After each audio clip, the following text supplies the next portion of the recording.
red flag flying here.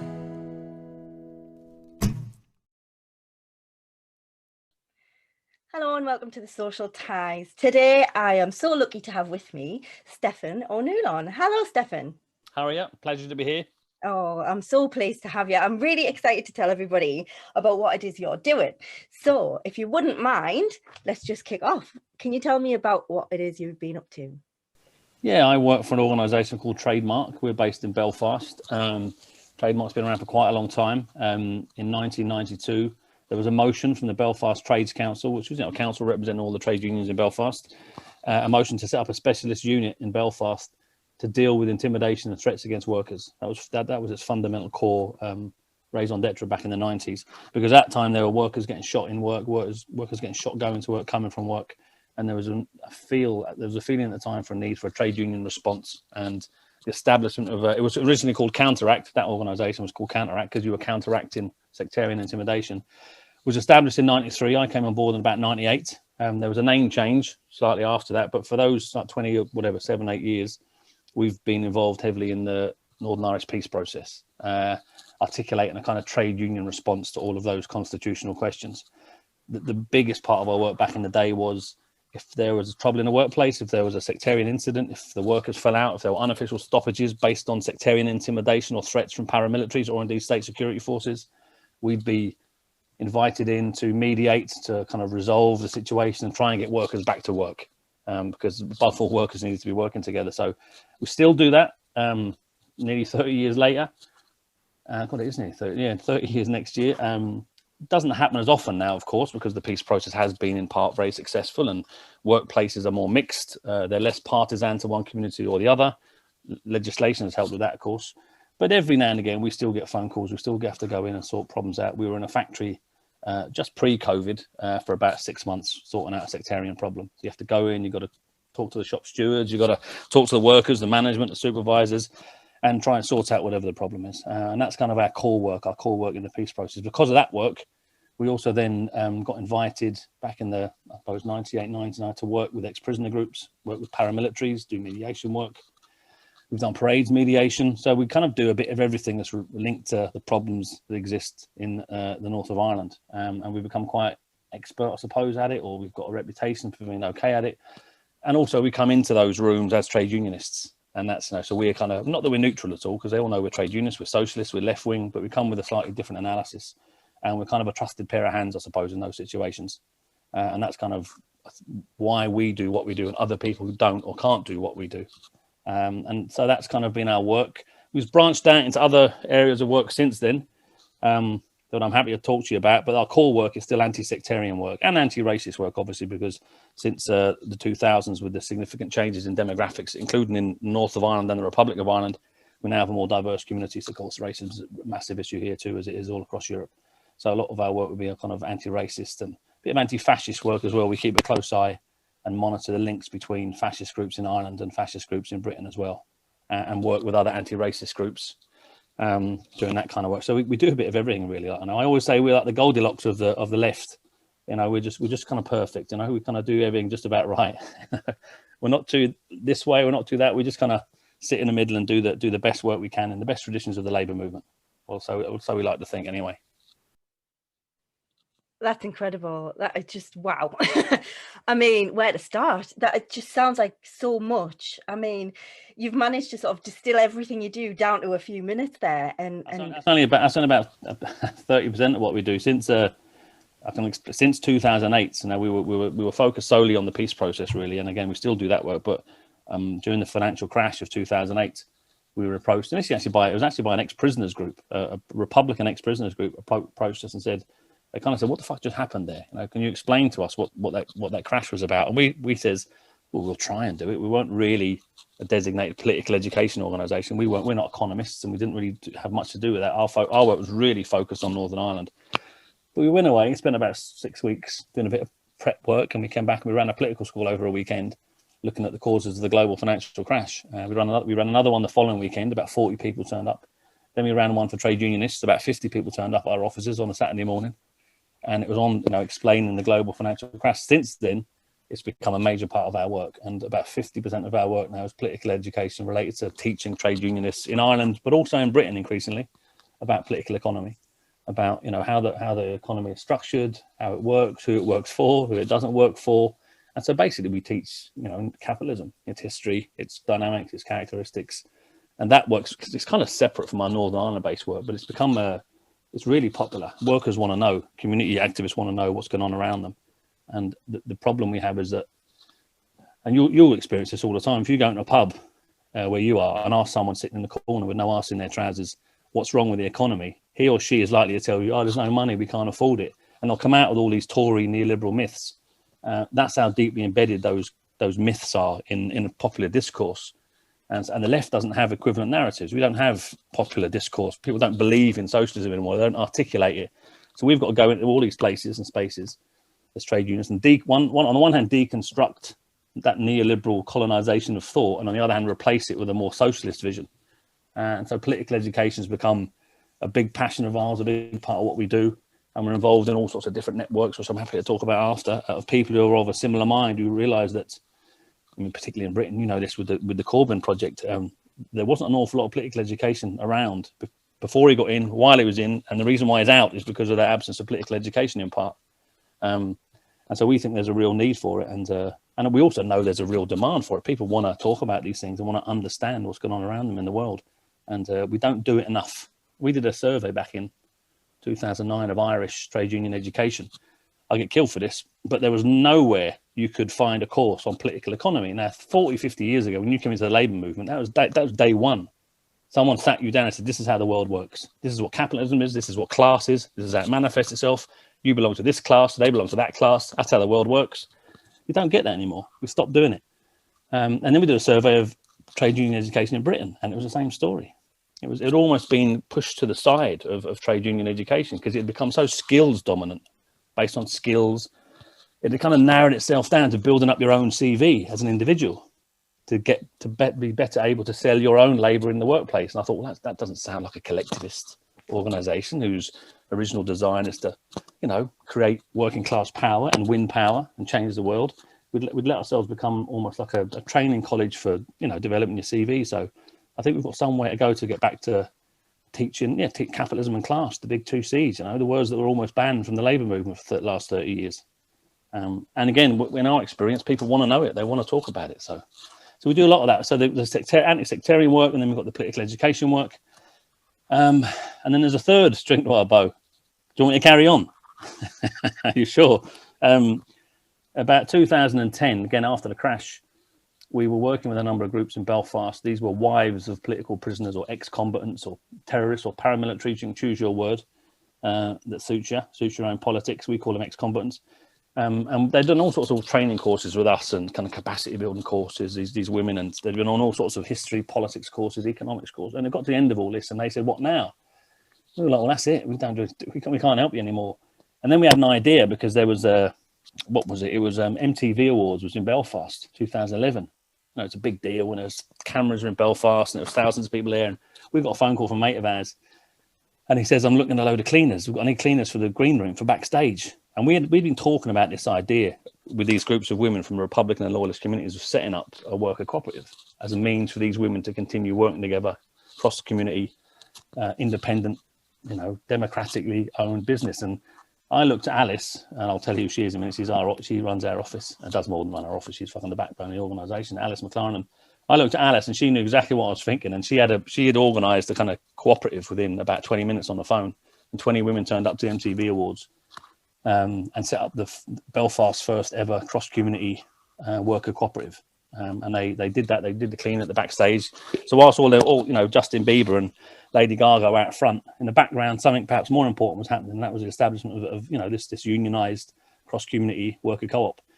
And the Belfast Cleaning Society is still going strong today, 10 years later. 16 women. They own the business. They run the business. They make all the money. They keep all the money. They decide where they invest the money. They decide how much they get paid. And it became an example. And since then, the third string to our bow has been cooperative development. We kind of got sucked into it. We don't get funded for it. We don't really get any special kind of funds to help us do it. We just do it because it works, because it's right, because it feels right. And Alice McLaren, who she's the lead on that for us, and she's helped establish about 10 co-ops in the last 8 years, you know, in and around Belfast.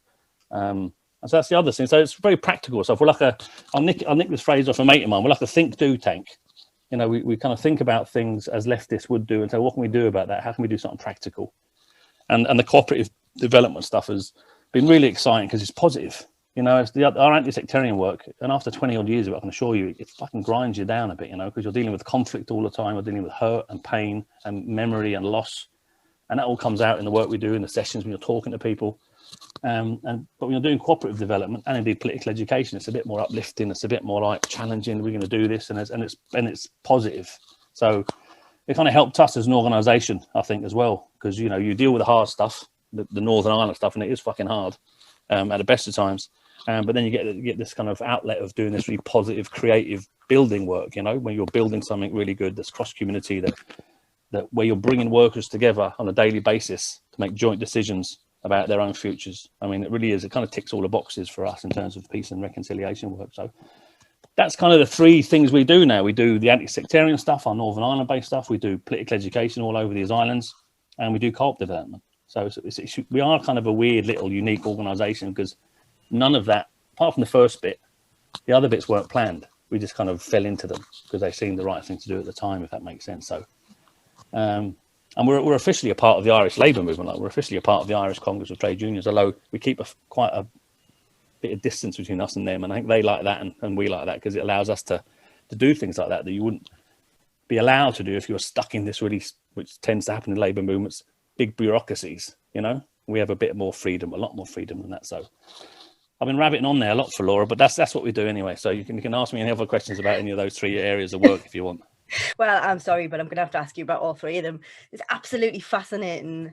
And three areas that are really close to my heart as well. So this conversation might last some time. I've got Stella in the fridge, so I'm happy to stay for a while. You're all right. Awesome. Let's start with the really difficult stuff. So the anti-sectarianism. What got you involved in that? What are your links to Ireland, and why did you feel it was necessary to get involved in that side of things? Well, I didn't really. It was just, to be honest, it was a job. That's what attracted me to it in the first place. I was born in London, as you can probably tell, and raised there. And as a teenager, we came back to Ireland. And my mum's from Derry, my dad's from Westmeath. He's passed now, fortunately, but my mum lives down in the centre of Ireland. So we're like the only English-born people in a very, very big family. My mum's one of 14. My dad's one of 8. My mum's the eldest of 14 kids. I've got 68 first cousins, I think, the last time I counted. So coming back to Ireland was natural for me. I was never English in London. Like we were always London Irish. And when I come home, I knew we called it coming home. Like it wasn't like you were going some weird foreign place. And so after I was working in Yugoslavia, actually, a mate of mine during the conflict in 93, 94, we were building bunk beds on refugee camps. My dad's a joiner and I'm kind of not handy enough, I think. And when I came back from Yugoslavia to Belfast, someone had heard that I'd worked in Yugoslavia with ex-soldiers, which was true, completely like unscripted work. We were working on these refugee camps I wasn't a counsellor, I had no qualifications in fucking counselling or psychology, but we were just doing it because there was nobody else, there was no infrastructure at the time, particularly in Bosnia and Herzegovina. When I came back to Belfast, someone heard that I'd been over there and says, "Can you come and facilitate a session with a group of ex-prisoners?" I was like, "No, of course I fucking can't. You're fucking mad." Anyway, I did it because he offered me 200 quid. And because of that small piece of work, another bloke approached me and it just kind of snowballed from there. And then a job came up in the paper and it was to work for Counteract, an ICTU, an Irish Congress of Trade Unions new unit. And I got the job. It was only afterwards I found out that they couldn't get anyone else to fucking fill the position. They've been trying for months because who wants to, in the middle of the conflict now, I mean, this is pre-ceasefires and pre-Good Friday Agreement. They couldn't get anyone to do that work because it's fucking hard work and it's grim work and it's difficult work and it's threatening work and it's challenging work. So they gave it. The first thing the bloke I went to work with, Joe Law, who unfortunately passed away a couple of years ago, who's a mate of mine, hero, father figure. The first thing he said was, "Fuck me, you employed an Englishman.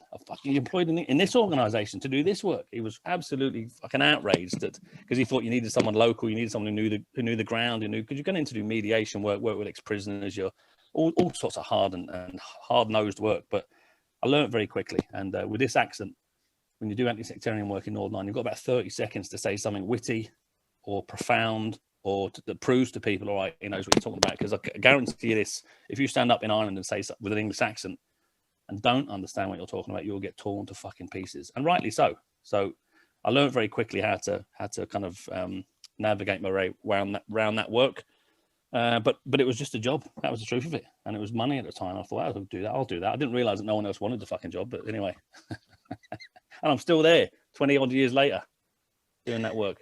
I mean, it sounds to me like you're doing yourself an injustice there. It sounds to me like you had a natural talent for this sort of thing, and maybe you just didn't realize it at the time. I mean, to still be doing it, not only to capture their attention within 30 seconds, but to still be doing it all these years later, you must have. Well, the people I worked with there, Joe Law, who was one of the founding members of that organisation, he was a Protestant from the Shankill Road, which you would assume, therefore, he would be a loyalist and a unionist, but he was a Republican and a communist.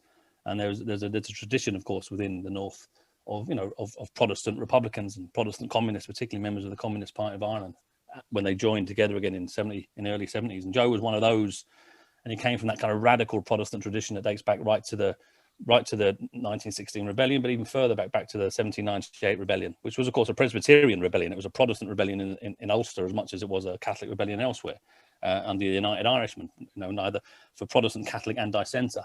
And so that dissenting Protestant tradition, he was very much part of that. But when I came into the organisation, it was Joe that set the standard. He was funny, he was witty, he was well read, he was working class, and I mean that in a Marxist sense, but also I mean that in that anthropological sense. He had a working class accent. He spoke like a working class person. He sounded like one. He acted like one. He has all the working class characteristics we love so much. He was empathetic to people. He was kind to people. He was trusting. But he also knew his stuff. He was a kind of what did Gramsci call us? Organic intellectuals. He just knew what he was talking about from experience. He wasn't very theoretical, but he set the standard of what we needed to do. And it was all of those. It was almost like his characteristics as a human being became the organisation. And we all had to fit into that, and that meant being able to hold your own in a room. Be able to crack a joke, be funny, don't be a boring fucker. Be well read, know your stuff, be on top of your brief, and don't get sucked into opportunism or careerism, which is another failing of the trade union movement and most political movements.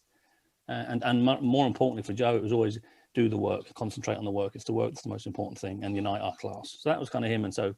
The people that have migrated into the organisation since Joe, or even while he was there for 20 years, I very much like him. It's like if we had a terrible tragedy, I can't even believe it, only a month ago, 4 weeks ago. Another bloke I worked with, Mel Corrie, he died of COVID in January 13th this year. He's only 56, and we're still reeling from it, to be honest with you. And he was very much like Joe. They were from different backgrounds. Mel was a Catholic, from a Catholic Irish background, kind of Republican background. Again, he was a trade unionist, a socialist, but he was the same kind of character as Joe was. He was funny, he was witty. He could hold a room in the palm of his hand, and he was trusted. And that's the thing in this game. If you're mediating and between communities and within communities, people have to trust you, really do, and that means building relationships. And that means you can't be behind the doors. You can't be a cynic. You can't be an opportunist, because they'll read that. This working class people can see that a fucking mile away, and they'll call you out on it a mile away. And so, the people that have migrated into the organisation have been, I suppose, almost like little mirror images of Joe Law, the man who founded the organisation. So it's unique in that sense, but it works. It does work. Like it's got a kind of pattern and a characteristic that allows us to do things that middle class consultants can't do, because they'd be shot. Absolutely. I mean, I love your description of proper working class people: empathetic, funny, sharp, intelligent. That is the majority of the working class people I know are like that. They're all like that. That's one of the myths of this anti-classist kind of prejudice that gets pumped about, particularly on Channel 4 and all those fucking wanky programs about chavs and working class people and Benefit Street and that. If you studies tell you that people, when they hear a working class accent, they immediately associate it with trust, empathy, criminality, but also stupidity. And when they hear upper class accents, they kind of relate upper class accents to, you don't like them, they're not trusting, you wouldn't be a friend, but they're very intelligent. And Boris Johnson's a classic example of that. These thick, posh pricks who have posh accents, who are clearly not up to the game, who are clearly a bit thick, actually. Like, you wouldn't have them anywhere near you if you're in your organisation. And almost just because of their accent, just because of their privilege, just because of their class background, they rise to the top of the country. And the working class areas are full of the best and brightest of our generations who will never have those opportunities. And that's our job to change the way the society is structured so that everyone is able to fulfill their potential. And you're Yeah, right, I couldn't. the pubs are full of fucking geniuses. You know what I mean? Yeah.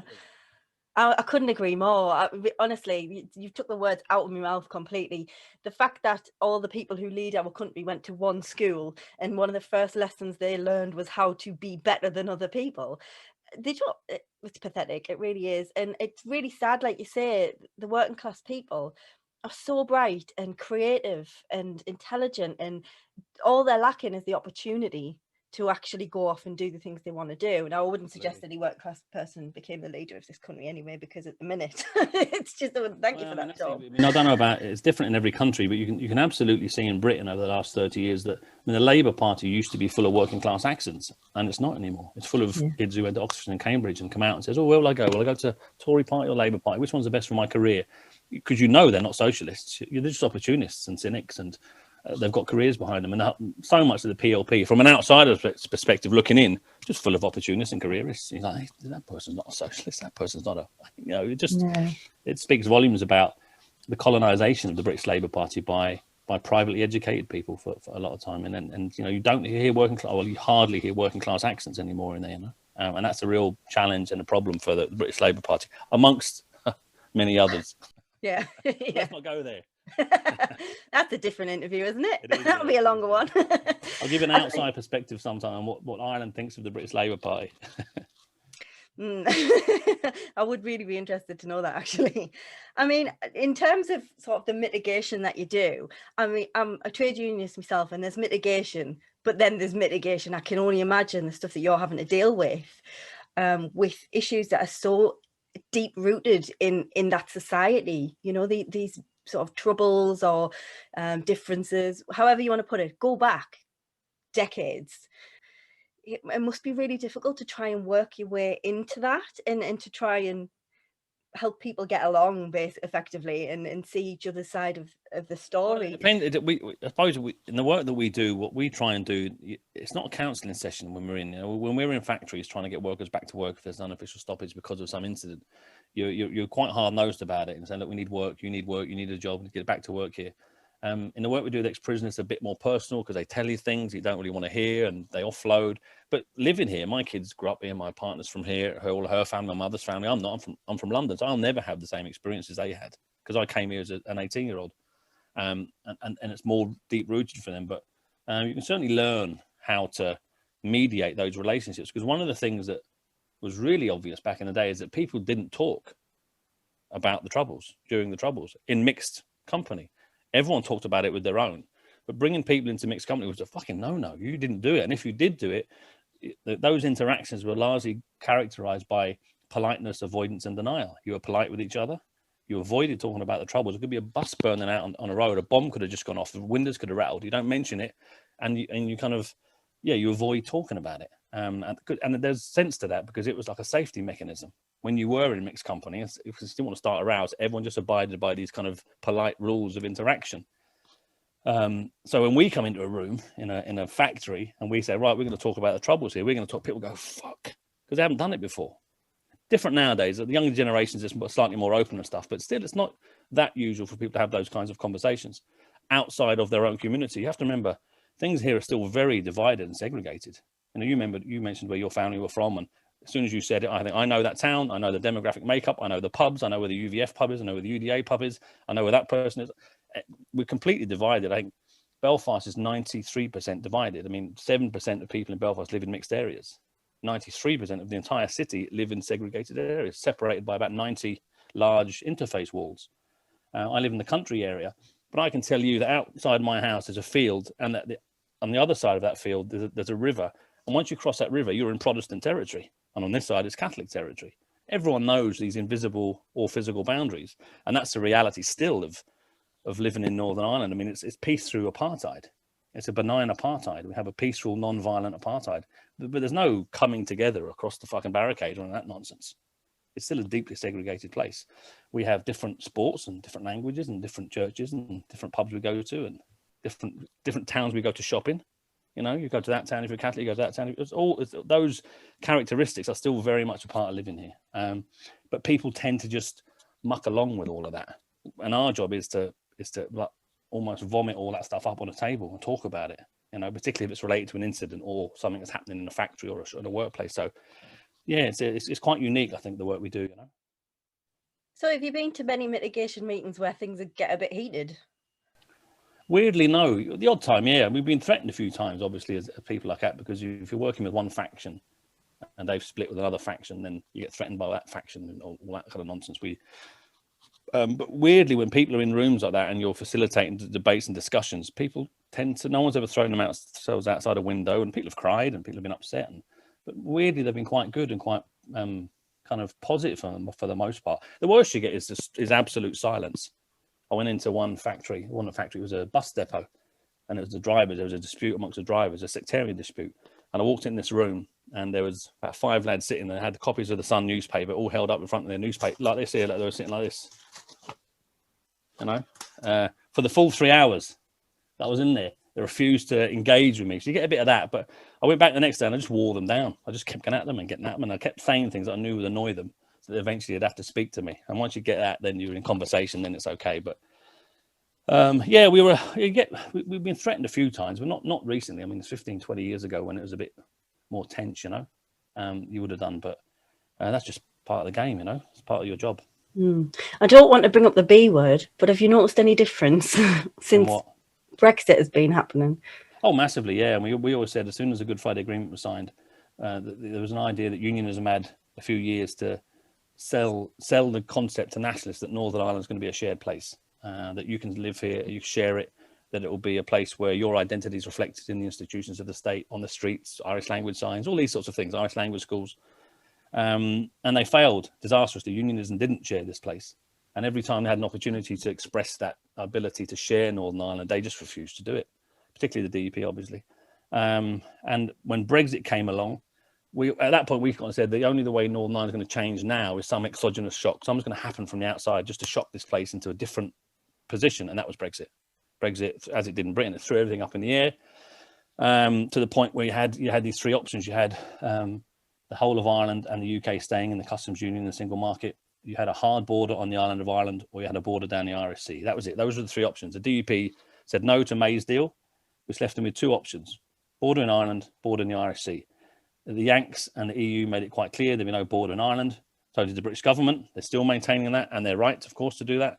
And so border in the Irish Sea was the only option ever, and the DUP have thrown their toys out the pram. And I mean, they painted themselves into that corner by backing Brexit. I mean, they painted themselves, and they blame everyone else for painting them into the corner, even though they had the paint and the brush. And they're now kind of saber rattling, and they're threatening violence, or they're saying, oh, if you don't change this, the loyalists, the working class Protestants are going to rise up in violence. And they've been doing that for 100 years. The big house unions, we call it, like, you know, rich unionists have been using working class Protestants as their kind of fodder for 100 years, and they're trying to do it again. But I don't think it'll work this time. There's too many clever and astute people in the Protestant section of the working class who see through that and who are working as we speak to make sure that doesn't happen. There are a few lunatics who can't wait to get back at it, but it'll only be small scale. But that won't stop the DUP from stirring the pot and trying to bring this place back to where it was, but they won't succeed. I'm quite convinced of that. I'm more convinced of that because, no harm dear, the British government have painted themselves as this like great referee between these warring tribes. The British government were part of the problem here, and they backed and they colluded with paramilitary organisations, as we know. They've decided not to do that this time, so that's a good thing. That the British state's not going to get involved in creating violence in this place again, and it's partly because of that nothing serious would probably happen here, because people don't want it, and unionism isn't a monolithic block anymore that it used to be. I mean, if you're a working class prod, or if you're a rich, wealthy unionist living somewhere nice in a big house, you belong to the same political philosophy. That unionist block is kind of breaking apart, and it's fracturing. Now, we hope the fracture would occur within the Protestant working class because we win them over to a socialist vision. That we didn't fucking do that one very well, but it's actually breaking in the middle. It's the middle class unionism, which is liberal, outward looking, progressive. It's not homophobic. It's not, it's a kind of a progressive, socially liberal is the phrase I was looking for. They're a socially liberal, educated middle class, and they're looking at the DUP and they're looking at that old school unionism, which is founded on bigotry and separation. And they're going, nah, it doesn't represent me. I don't like that. And so they're leaving it. And so they're leaving it and going to the Alliance Party for the most part, which is a kind of a middle of the road, small U unionist party. And so the DUP might saber rattle, but I don't think anything will happen, you know. Well, you talked earlier about being clued up and educated on your subject, and DME, you don't half know your stuff. I just find it so interesting and terrifying. And yes, thank God the British forces aren't getting involved. But to be fair, Britain started Brexit, so they kind of are a bit involved. Well, in some ways, Brexit is you know, depending on. I know that it's a dangerous thing to. I would say it's good for Ireland, but it kind of speeded up something that was already happening. And what's speeding up here is that I know Thatcher said Northern Ireland's as British as Finchley. It really fucking isn't, by the way. And it's nothing like Finchley. I mean, the other day, last week, Brandon Lewis, the Northern Ireland secretary, met with paramilitary organisations. I mean, does that happen in England? Does it? I don't know. Does the government ministers meet with armed paramilitary groups that are prescribed and illegal? But he met with them. And yesterday, the DUP met with representatives of the Ulster Defence Association, the Ulster Volunteer Force, the Red Hand Commander, all three prescribed paramilitary brackets terrorist organisations, if you want to use that word. Not a fucking word about it. Perfectly normal. Now, that doesn't happen in England and Scotland and Wales. It happens here because this is not Finchley. It's a place apart. And kind of Brexit has, again, refocused the idea that Northern Ireland is not a sustainable long-term entity. And that's slowly dawning on a lot of unionists as well, I think. And so the constitutional arrangements on these islands, particularly with Scottish independence, potentially back on the table for discussion. You can see you could in the next 10 or 15 years see massive changes to the constitutional arrangements all across these islands, including some sort of new federated United Ireland, including the breakup of the United Kingdom. Who knows? And it has Brexit caused that in part? Yeah, of course. Or it certainly speeded the process up anyway. So it'd be an interesting couple of years for us, I'd say. Absolutely, I think so. I'm so sorry I've taken you well off track there. I just find it all so interesting. But we'll go back to Trademark Belfast, and I'm really interested in the political skills that you run. As a trade unionist, I know it can be particularly difficult to get into workplaces. Is that where you tend to try and hold your political skills, or do you do them separate? No, when we're in workplaces, it's always to do with the troubles and sectarian shit, and you know the shit's hit the fan somewhere, so we get called. And it's always lastminute.com. It's always an emergency. It's always like they could have prevented this, they could have nipped it in the bud, but they let it go on too long.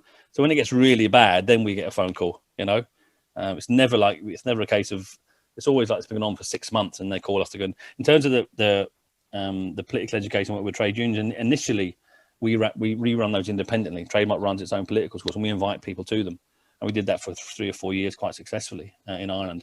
Then a number of Irish unions begun to ask us to come in and train their members and work with their members as part of their educational programs. Ireland has 48, fucking forgetting, it's about 50 trade unions in Ireland. Some of them are tiny, some bigger. And there's a small block, very small block of what you might call slightly more militant or left-wing unions, and it was those unions that invited us in to work with their members. And because of that work, we got invited into. There was a massive social movement here 5 years ago, the Right to Water movement in the Republic, when there was an attempt to privatise Irish water, to put meters in, you know, so that you could commodify the water going to people's houses. And we knew then that after that it would be a privatisation process, as it was in Britain 30 years ago under Thatcher. It's a massive campaign here, the biggest demonstrations since the country was created in partition 100 years ago this year. I mean, hundreds of thousands of people on the streets, big 8 or 9 massive demos, really. And we got invited in, and it wasn't the unions that created this. It was a bubbling up of anger from just people across the country. We got invited in at that point to run political schools for the leaders of these various local villages and town groups, which were real disparate groups. They weren't politically activists. They weren't political party members. They were just normal punters who became agitated because of this. And it was like an anti-tax thing almost at the first, because, oh my God, we've got to pay for another bloody tax. So it wasn't necessarily a progressive cry, you know. It was just a cry of anger. And it was our job to kind of give it a bit of a political framework. This is about privatization. This has been going on for 30 years. It's happening worldwide. This is about control of water as a resource. And we all know, what did the United Nations say? By 2028, 2/3 of the world's population won't have access to fresh water. Now, if you can imagine controlling all of that water, I mean, fuck, I mean, that's you're made, aren't you? So this is what this was about. And all of the water battles, from Cochabamba to France to Germany to all across the world, there are these battles over controlling water and privatizing water. So our job was to go in and run political schools with all of these activists from across Ireland. And it was brilliant work. We loved it. We were in pubs and clubs and sports halls and community halls, the length and breadth of the country for months on end, on the road all the time. delivering like 2 or 3 day intensive political schools, which is basically history of capitalism, what it is, where it's going, what's coming next, alternative economics, the history of neoliberalism, the last 30 years, the death of social democracy, the de-democratization of politics, which you're witnessing in your own party. And it was great work. And after that, more people came on board. We got more invitations to do political education work. And then we got invited to Durham Miners' Gala. In 2016 or 17, I can't remember. We've spoken there 3 times. And obviously last year was cancelled, but we spoke there 3 times at the Unite Durham Miner Political School. It was great. And from that, we got invited down to London, Southeast region of Unite, Midlands, Ruskin College, Glasgow. And it wasn't necessarily that we were very good at what we do, but it was quite clear that no one else was doing it. But I says to blokes I know, Danny Freeman, I'm bigging up Danny Freeman. He's head of political officer for Unite down in London. He invited us down there to do loads of work. And I said, Danny, there must be people in London that can do this. He goes, yeah, there's not, mate. And I was kind of surprised at that. And through that work, up until COVID, last year we were planning, there was another 10 political schools in England. And it was becoming a burden on us actually, because we thought, well, we're an Irish trade union organisation. We've got work to do in Ireland here, but there's an issue in Britain, I think, of capacity to deliver political education and good political education. And so that's why we got involved in this other project, which is ongoing at the moment, which is the political education project, the whole PEP, with a few people from inside the Labour Party, yes, but also very much outside the Labour Party, from people in various unions. It's kind of a non-sectarian left space. I'd try and dress it up like that, which is trying to kind of encourage, I suppose, more people to get involved in this gap, and the gap is proper political education. That's kind of a gap we've identified. We still think it's there actually, and so that PEP project's it was launched there a couple of weeks ago. There's another online event this Sunday for those that signed up for it. So it's all exciting stuff, but it's really needed, because it's a massive kind of lacuna at the heart of like socialist activism is good political education, teaching people how the world works and where it came from, what it is, and where we're going next. Yeah, I mean, that's one of the reasons Socialist Think Tank started, because there was just such a lack of understanding on what socialism was. And since we started, and this is just at the beginning of lockdown, I've learned a lot about socialism. I'm actually part of the political education project, and Socialist Think Tank do their podcasts for them. For the reading. I've seen all that. The readings and stuff. Fantastic work. Yeah, it's that kind of collaborative work that's needed across these islands, that leftists need to come together to share these materials, to help each other out, to promote political education, because it's too big a job for any one organisation to do on their own. So we need those kind of networks of collaboration. And one of the things PEPS is going to do, I think, really successfully, is create those networks. Like I'm talking to you now, I'll know you from now on, I'll know the Socialist Think Tank, I know other lads like in Scotland and Conter, all of these various groups and other groups in Ireland. And the more we collaborate and share materials and resources, the better quality we're going to be delivering to people who really want to know this stuff, I think it's really exciting. It really is. It really is. And one of the things I've loved about it is that it's political education from working class people for working class people. So, my husband Paul, who people will know from Socialist Think Tank, did the first reading, and it was set at this level. It was so highbrow, with a lot of words that were just like, why do people write like this? And to have a working class voice on that podcast, I think really made a difference for a lot of people. We have to get over that. There's a thing about, Marx wrote for the working class. He didn't write for the upper classes. He wrote for us, and people have to get over that kind of resistance and hesitancy. It's difficult, but it's not impossible, because people have been doing it for 150 years. But of course, there are hundreds of different ways of approaching political education. Each to their own. Ours is really populist. I admit that. We go in, and it's about, it's more about having an impact with the people you're with and making them leave the room going, fuck, that was really good. I'm not entirely sure what it was, but I really enjoyed it. So they come back for more, or you send them off to do self-education, which is a tradition that we have, that we've lost, is, self-education. Working class people should do that all the time. Paul O'Connell, who's involved in the PEP project, wrote a brilliant article there recently about, that Wales had 300 miners' libraries, where working class men and their families, came off shifts and went into libraries and read fucking books after a 12-hour shift down a mine. All of those institutions have gone. So we're starting at a really low base in terms of trying to recreate working class education. But just because it's hard work doesn't mean you do it. It's because it's fucking hard work that you do it. And the problem we have with electoralism and people getting sucked into that as the only definition of politics that's in their head is putting up posters for a party If that's what you think politics is, then you're always going to lose, because it's not enough. You have to build working class power in the place where you work, in the place where you live, and not just support some Oxbridge twat who decided they want to be flown into a working class district and become an MP for their career, you know. That's not Massive fist bump to that. Absolutely. I think one of the problems we've got, well, definitely one of the problems we've got is that there's no such thing as politics within schools. You're simply not allowed to talk about it. And even now, the new legislation is that you're not allowed to say anything that could be construed as anti-capitalist. Yeah, I saw that. That's unbelievable. But it's not a surprise, though, is it? Really? I mean, if you think of, we had a podcast here. I'm plugging our own podcast now. We had a podcast here recently with a couple of educationalists, and that one of them made the point that our entire education system in Britain and Ireland, because Ireland's kind of a bad reproduction of Britain for a lot of our institutional arrangements, is that it's Victorian. I mean, the education system we have was invented in the 1830s.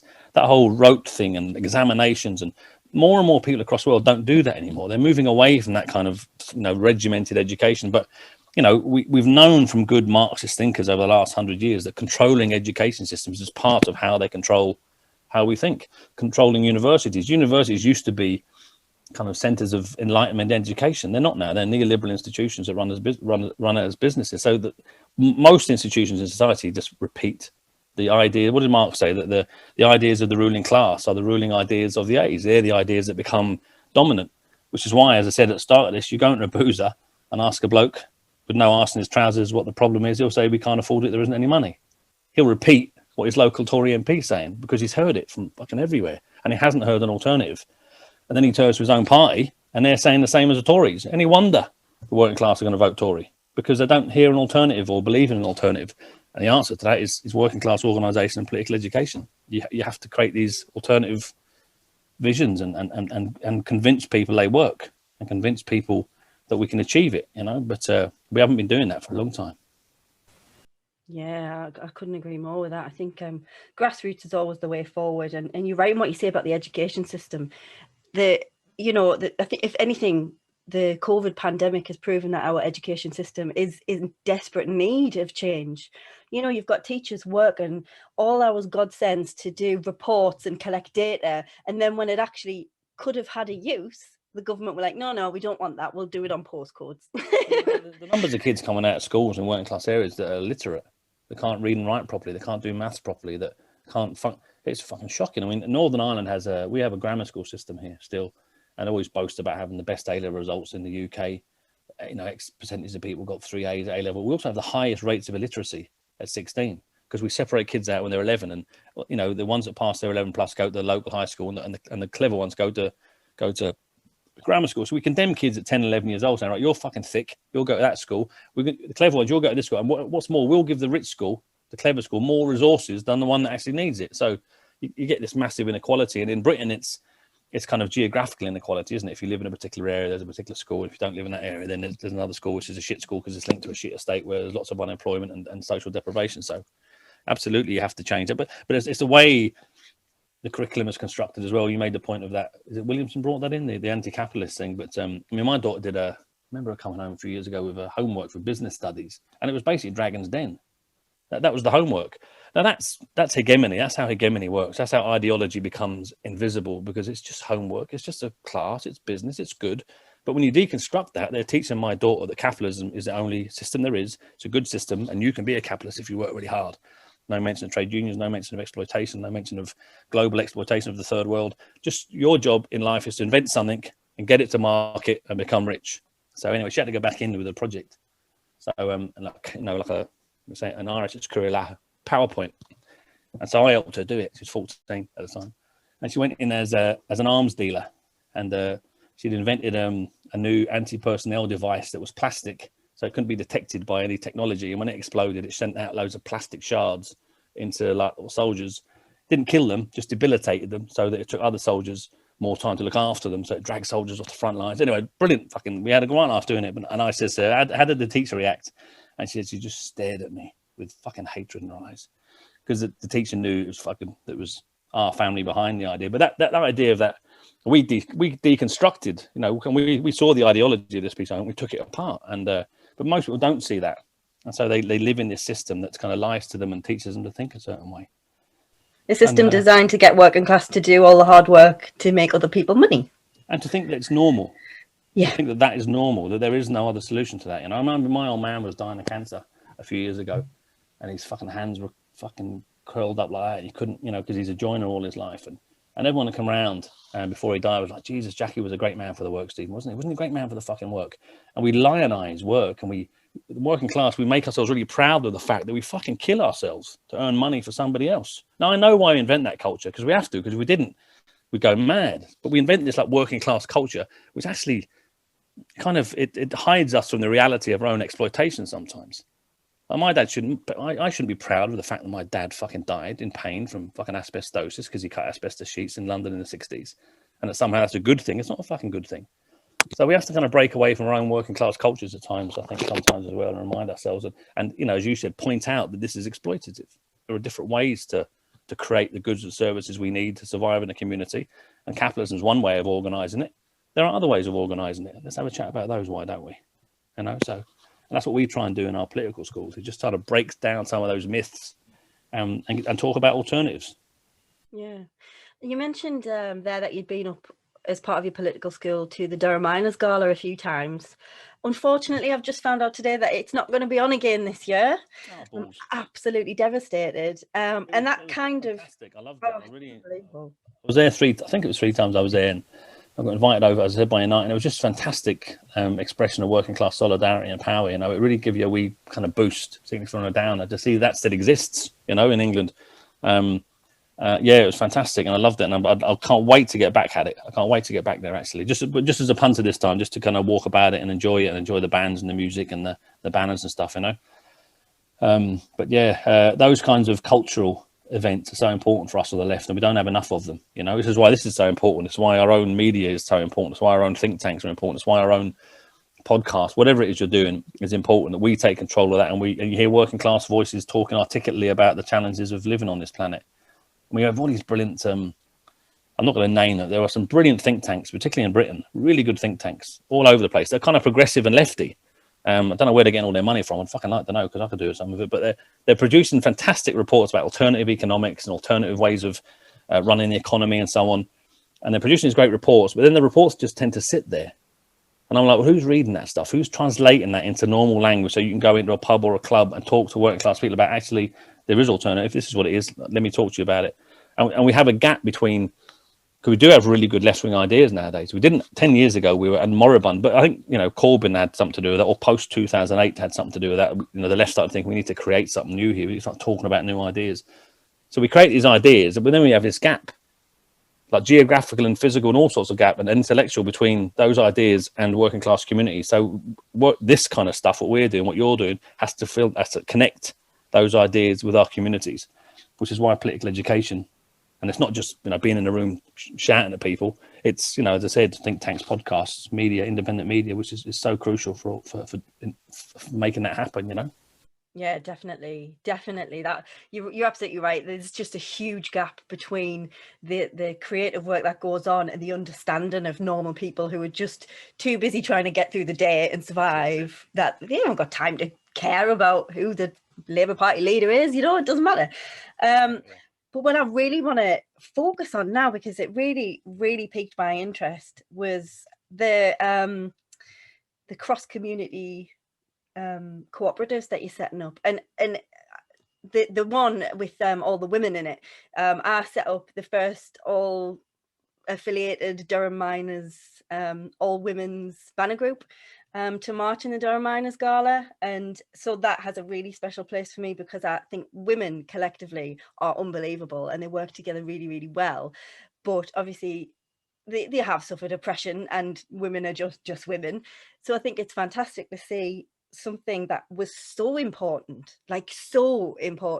has like something that nobody really knows about. Like you say, you know, you had Lady Gaga out there winning awards, and yet this thing, and rightly so, more importantly, was going on behind the scenes. I think that's huge. I'll tell you one of the stories from MTV. There was a woman called Queenie who came from a loyalist background, family involved in the UDA, and she was one of the first founding members, and she was backstage at MTV cleaning, one of the rooms, one of the green rooms, one of the stars was in it. She was brushing up and cleaning up. I won't tell you what some of the stuff she found in there, by the way. Fucking hell, unbelievable. Anyway, but we didn't get any of it, by the way.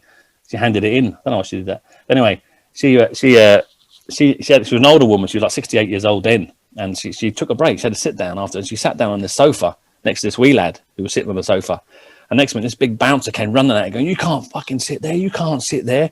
She's like, "I'm tired. I'm just having a wee sit down." This was in the changing room, like I know. And she was sitting down next to Justin Bieber. She just wanted to, give her feet a wee rest, like I know. So she put down the bucket and the sponge and just fucking sat down next to Justin Bieber. And later on, she was cleaning. And we've got a photograph of this. She was cleaning Lady Gaga's changing room. And Lady Gaga has a throne in her changing room, like a massive throne. And we've got a picture of Queenie, has her nickname Queenie, sitting on the throne. And we made little posters like, "She might be the lady, I'm the fucking queen." We can't publish it because if we did, I'm sure Lady Gaga would come after us, But no, that cleaning co-op, it started there as an accident, not an accident. We had the idea of a cross-community worker co-op as another form of anti-sectarian work, bringing people together for joint benefit, make democratic decisions, build a bit of wealth for themselves. And you have to get Alice McLaren on. Alice is the founding member as well of that co-op. She works in our office. She's a fucking star. She's kept our organisation running for 15 years, and she's the kind of co-op expert. And a lot of the work she does, she got help from the co-op hub in Manchester and loads of really good people in England who work in the cooperative sector. But she's kind of quite a leading driver now of cooperative development across the whole of Ireland, actually, with very little support or no funding, but she's doing great work. But they set that up back in 2011. It's been a challenge. It's been difficult, but I remember they did a lot of outdoor gigs after MTV. So no, they did Tenants Live and all that, and they cleaned up. At one point, they had like a bank of 70 workers working with the 10 full-timers. I think one of the first gigs they did or something, they had 10 grand profit, So we brought it in the office and it was in cash, and there was a meeting of the women. The 10 grand was put in the middle of the table. And no one around the room, including me, had ever seen fucking 10 grand cash before. And they was like, "What are we going to do with that money? What should we do with that money?" Now, according to the Daily Mail and other classist pricks, the stereotype is that they just dive into that fucking money, wouldn't they, and rip it apart and take it home. And they would just spend it on shit they don't need, like widescreen TVs and expensive trainers for their kids. And the women all decided immediately to buy their first van and to get a van for the cleaning company, and that's what they did. So it was great to see that level of empowerment. And if you want to see an empowered working class woman, you see a woman running their own cooperative business, and you see them grow in strength, in intelligence, and knowledge and experience. And these are women who've been cleaners for 40 years, some of them. Low paid, minimum wage, I wish. Black market, most of them cash in hand. And now they're all owners of a business with cards. Owner, Belfast Cleaning Society, or worker owner, I think they put on it, worker owner, Bill. So we've seen the benefit of that, and we know it works. And of course, it works globally. There's co-ops, fucking millions of co-ops across the globe. It's just that in Ireland, particularly, it's not a thing. It hasn't been for 100 years. In Britain, it's still quite a small sector. Very good sector, but it's still quite small. So we think there's huge benefit to cooperative development, linked into all sorts of other new ideas around alternative economies. But in terms of our work in Northern Ireland, it's powerful stuff when you see those women working together. You get her on and get Alice on, because you'll have a right laugh with her, because she's good crack as well, and she doesn't take any shit. She's fucking good. There was one time on an outdoor gig, the bloke was running a gig. Two of the women went backstage to get a cup of coffee and a sandwich from the free canteen, and he came in and says, "No cleaners lad in here. I didn't say you could have tea and sandwiches." Now the co-op's unionised, so Ali just got on the walkie-talkie. He says, "Right, everyone come to the front of the gate. There's about 60,000 people now throwing crap everywhere. So these are about 40 cleaners." Ali goes, "Everyone come to the front of the gate," and Ali congregated all the women at the front of the gate, pulled your man over, says, "Right, either all these workers get fed now or whatever, during the night, or we're walking off the site." He says, "You can't do that. You can't have a wildcat strike." She goes, "You want to bet?" That's what you want to see workers doing. A bit more militancy and a bit more pride in what they're doing, and that's what they do. They're fucking superb. Oh, that sounds like my kind of woman. That's just amazing. Get her on, seriously, you'll have a right laugh. Oh, definitely. We'll definitely have her on if she'll come on. I think, I just think what you're doing, and I guess it should be called the Joe Law Foundation. Disappointed I never got to meet him. He sounds unbelievable. Sounds like a great fella. Such a character. And Mel Corrie as well, the lad that died last month. Mel Corrie was whenever Joe passed away. Joe was 69, so he was an older man, but he had just retired that year. But Mel kind of fitted into Joe's shoes in terms of that work, particularly working with loyalist paramilitary organisations in Protestant working class areas. And Mel did that as someone from a Catholic background, but he kind of took on the mantle of Joe's work, and losing him is a massive blow to the organisation. Like, it really is. It's as I said, that the organisation is kind of a reflection of the people in it. You know, it's not, you can just pluck someone and give them that job, because the thing he did was a creation of who he was and the skills that he had and the experiences he had. So it's a unique little organisation in that sense, because you almost make your own job when you come into it. So he's irreplaceable, really. And so we're kind of having to go through a big process of just thinking about what we do next, really, and how we change and what we do, because we're involved in all sorts of different things, which is great. We love it. But yeah, he's irreplaceable. So how do you replace the irreplaceable, you know?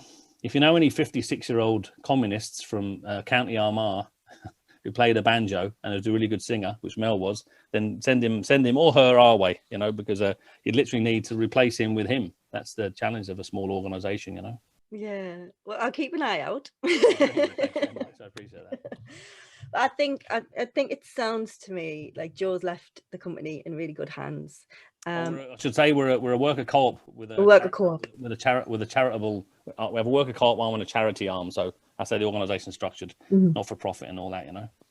It's brilliant, and you're doing something that's really not just important, but really necessary. And I think one of the reasons it's really necessary is because a lot of people don't realise it is, especially the political education side of it, you know.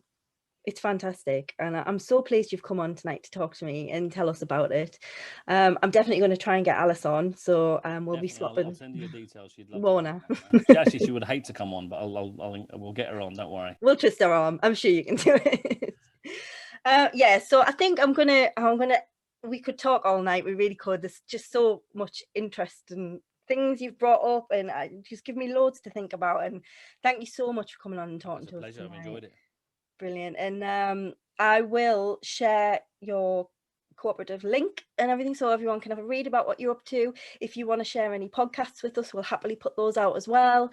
The political education project, we will be sharing all of that. You'll see that going out. That's on again on Sunday.